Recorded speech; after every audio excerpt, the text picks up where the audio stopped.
루카가 전한 거룩한 복음입니다. 그때 예수님께서는 갈릴레아의 가파르나움 고을로 내려가시어 안식일에 사람들을 가르치셨는데 그들은 그분의 가르침에 몹시 놀랐다. 그분의 말씀에 권위가 있었기 때문이다. 마침 그 회당에 더러운 마귀의 영이 들린 사람이 있었는데 그가 크게 소리를 질렀다. 아, 나자렛 사람 예수님, 당신께서 저희와 무슨 상관이 있습니까? 저희를 멸망시키러 오셨습니까? 저는 당신이 누구신지 압니다. 당신은 하느님의 거룩하신 분이십니다. 예수님께서 그에게 조용히 하여라, 그 사람에게서 나가라 하고 꾸짖으시니 마귀는 그를 사람들 한가운데에 내동댕이 치기는 하였지만 아무런 해도 끼치지 못하고 그에게서 나갔다. 그러자 모든 사람이 몹시 놀라 이게 대체 어떤 말씀인가? 저희가 권위와 힘을 가지고 명령하니 더러운 영들도 나가지 않는가 하며 서로 말하였다. 그리하여 그분의 소문이 그 주변 곳곳으로 퍼져 나갔다. 주님의 말씀입니다.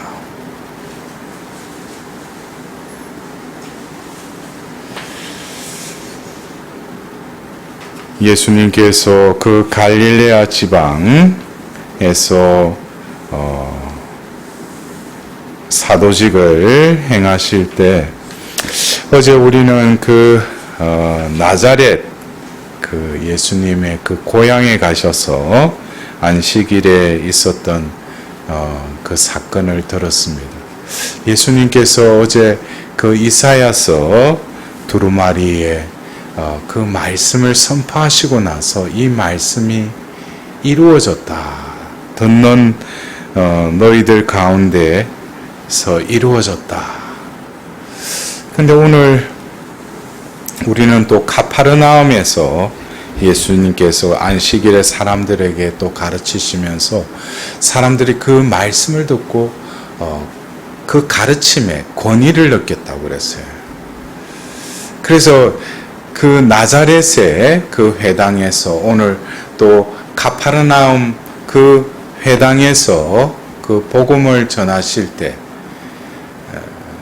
사람들의 그 반응은 놀라웠다는 거예요. 근데 그들이 그 회당에서 안식일에 유대인들은 그 유배 때부터 성전에 가지 못하니까 이제 삼삼오오로 모여서 하나님을 또 하나님의 말씀을 듣고 또 그 가르침을 듣는 그 회당 문화가 이렇게 또 생겨나기 시작했는데 그 회당에서 예수님께서 이렇게 그 말씀을 선포하셨다는 거예요. 또 가르치셨다는 거예요. 어쩌면 구약에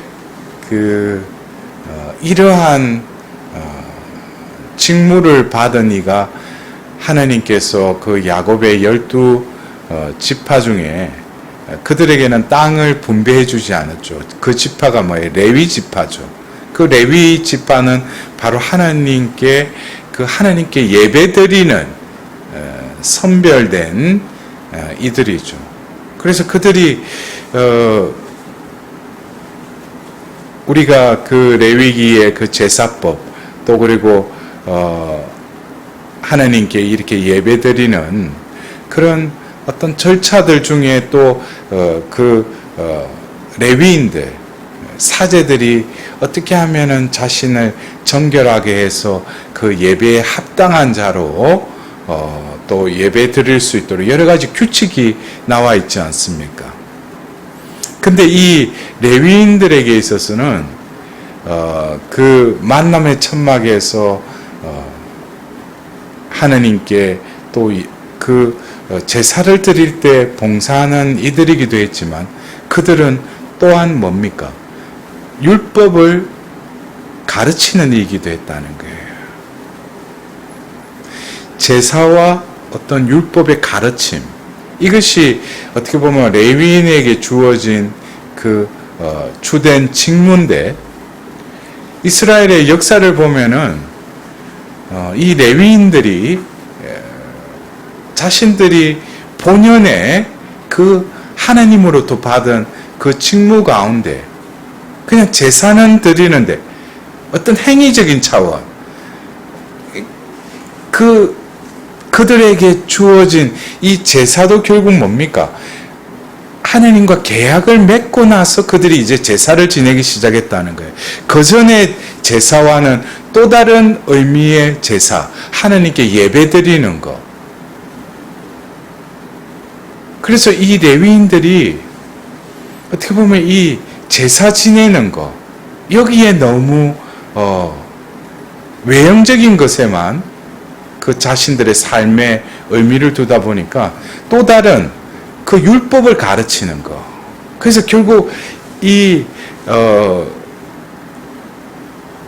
우리가 모세오경 또 사무엘 상하권 또 열왕기로 가면서 결국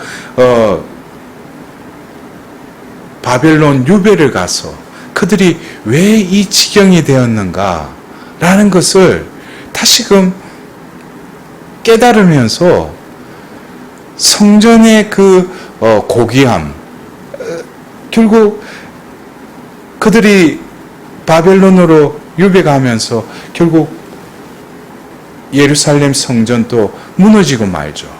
우리가 그 솔로몬의 그 성전이 얼마나 어마어마하고 크게 지은 그 성전이 바빌론에 의해서 무참히 다 무너지고 맙니다. 그리고 그들이 이제 그 유배 시기에 그 성전뿐만 아니라 자기들이 왜 이렇게 되었는가 라는 것을 참회하면서 성찰하는 그 시기 동안에 그들은 그것을 바로 뭐예요?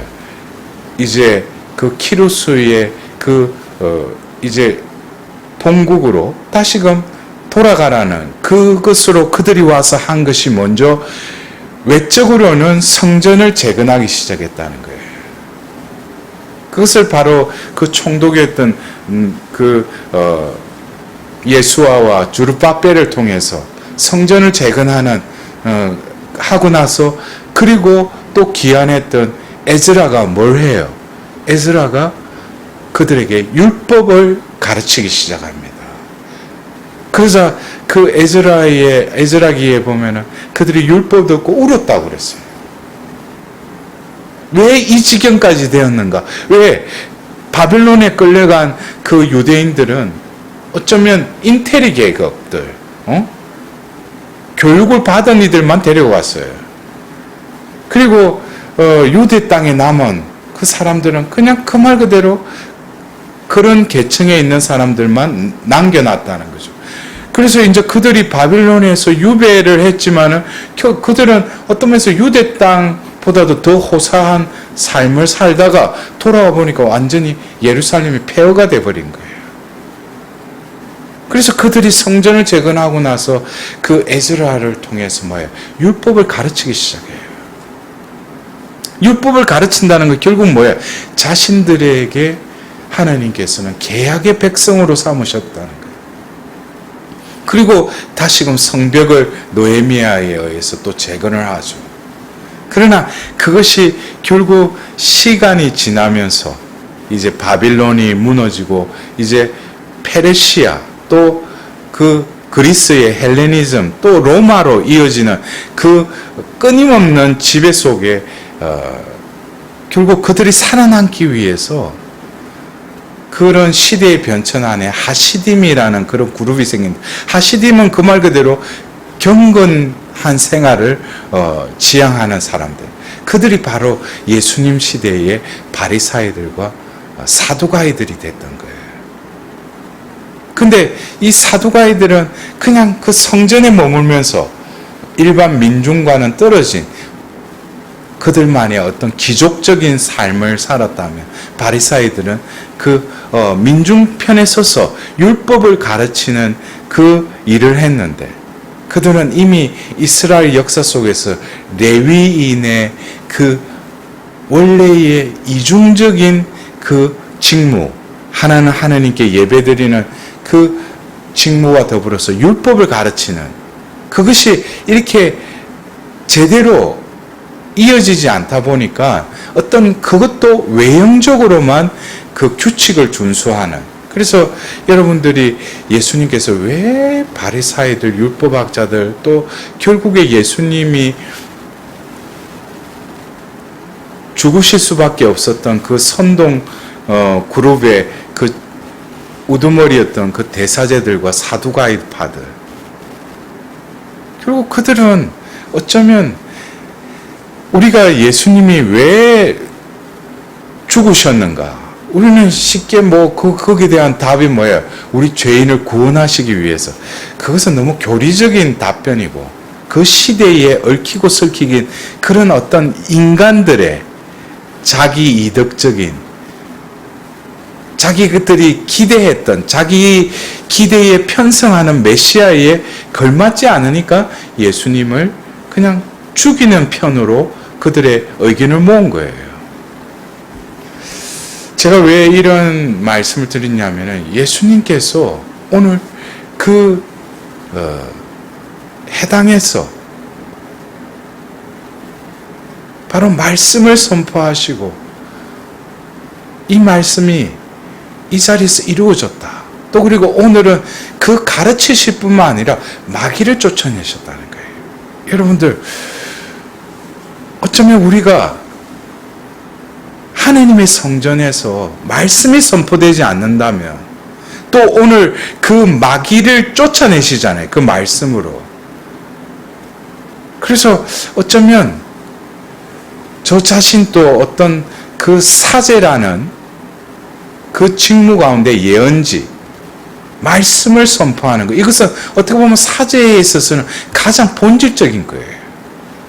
그래서 제가 어제와 오늘 예수님의 그 말씀을 선포하시고 나서 이 자리에서 이 말씀이 이루어졌다. 그리고 마귀가 그 쫓아내는 그 말씀의 능력, 그 말씀의 권위, 말씀의 힘, 이것이 과연 우리는 이 시대에 성전에서 말씀이 선포되고 있느냐 이거죠. 어떤 외형적인 그런 어떤 그 하나님께 예배드리고 미사드리는 어떤 그 형식을 지탱하고 그 본질은 바로 그 자리에서 바로 예수님이 말씀을 선포하실 때 그들이 권위를 느끼고 또 악의 어둠에 휩싸여 있는 이들이 그 말씀에 의해서 그 악들이 쫓아다지는, 그렇다면은 얼마나 우리 교회가 힘있는 하나님의 그 현존의 자리가 되겠습니까? 많은 이들이 몰려오겠죠. 그래서 저는 어쩌면 이 코로나 팬데믹의 시대에 작년 6월부터 온라인을 통해서 이 말씀을 또 자비와 회복이라는 주제를 가지고 전례 시기에 맞춰서 또 지난 1년 동안 말씀을 전했습니다. 그리고 이제 지난 7월부터 성경 통독을 우리는 또 3개월간 하고 있는 중입니다. 그리고 10월부터 회복 성경 여정, 이것은 바로 하나님의 말씀의 그 권위를 다시금 세우기 위한 또 다른 몸부림이 아닌가 싶습니다. 보잘것없는 이 종을 통해서 하나님께서 이 말씀, 히브리서 4장 12절에 그 쌍날칼보다도 힘있는 말씀, 그냥 입 벌리고 신자들에게 듣기 좋은, 이해하기 위한 그 말씀이 아니라 예수님의 그 말씀이 직무를 통해서 힘차게 선포될 수 있도록, 그리하여 그 자녀들이 오늘 또 그 종말의 때에 대해서 바오로 사도가 테살로니가 1서의 말씀, 여러분은 모두 빛의 자녀이며 낮의 자녀입니다. 우리는 밤이나 어둠에 속한 사람이 아닙니다.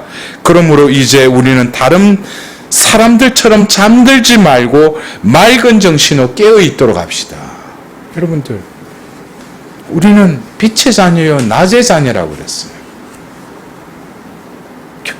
결국 우리 마음 안에 말씀의 등불이 켜져 있다면, 그 기름이 채워져 있다면, 우리는 어느 때, 어느 시기에 하나님이 우리를 심판하시더라도 우리가 받은 그 자비의 기름의 그 회복의 빛을 발할 때 하나님께서는 바로 심판이 아니라 자비로 우리를 구원하시리라 믿습니다.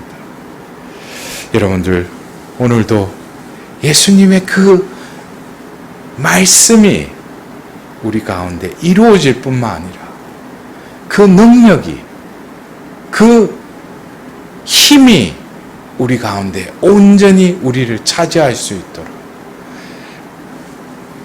예수님의 그 말씀 자체이신 분에게 온전히 의탁하는 하루가 되었으면 합니다.